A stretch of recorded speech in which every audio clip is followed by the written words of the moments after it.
Hi, Cosmo here. Today's instructional video is how to replace the popper on your whip. If you're like me, you go through a lot of poppers, only because you crack your whip a lot. So, today's instructions, you're going to need the following. A new popper, a pair of needle nose pliers or a multi-tool, optional things that you might want to have, something to cut with, a scratch awl, and if you have a nylon fall, you're going to need a lighter. There are a few ways that you can remove the popper off of your fall. A lot of people choose to simply cut the fall. If you do this, however, you're going to be shortening the popper, or shortening the fall rather, about 1.25 inches to 1.5 inches every time you replace a popper. Right now, my fall from hitch to popper is about 2 feet. I like to keep it about that length. If it gets down to about 16 to 14 inches, that's about the time that I'll replace the fall. In order to keep as much of the fall on there for as long as possible, I like to use needle nose pliers.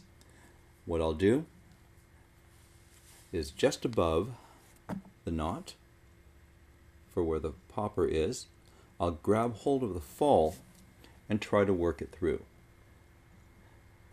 This requires some patience and practice, but I'll grab hold of the fall with the needle nose pliers and start to roll the popper back in order to give myself some room. Now, if it's very, very tight and you've been cracking your whip really hard, you might need to use the awl to work underneath and loosen up that knot. The awl will give you just a little bit of space so that when you remove it, what you're left with is a hole so that you can continue to work that clear. Once you've loosened this up, you can untie the fall from the popper and discard the popper.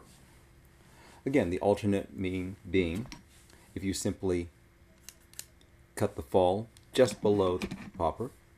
If you have a nylon fall, take your lighter, singe the end of it. But in this case, I was able to work the popper free from the fall. And looking at the fall, there's a little bit of wear and tear on it, but the fall will still be perfectly serviceable for our new popper. Now, attaching the new popper. I'm going to go to the loop end of the popper, and I'm going to open it up slightly by twisting it and getting an opening just big enough where I can feed the end of the fall through. Once the fall is fed through, I'll retwist it so I get a nice tight twist on my popper.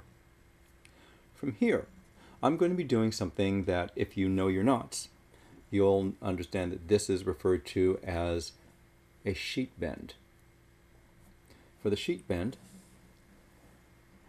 running the fall through the end of the loop, I'm going to go behind the popper and then underneath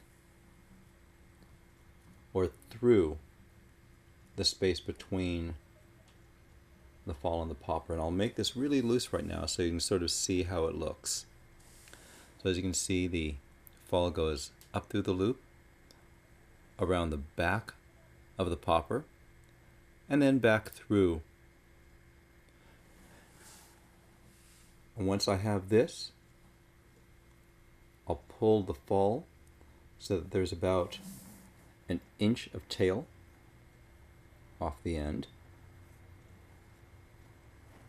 I'm going to work the end of the popper, or the loop end, tied up against the knot and give it a good hard tug. This is probably one of the simplest ways to tie on a popper to a fall. There are other ways, but this is the one that I use. It's very quick, it's very easy. It's referred to in some books as a rat tail, because it looks like a rat tail's coming off the end. And this is the way I tie my poppers onto my falls.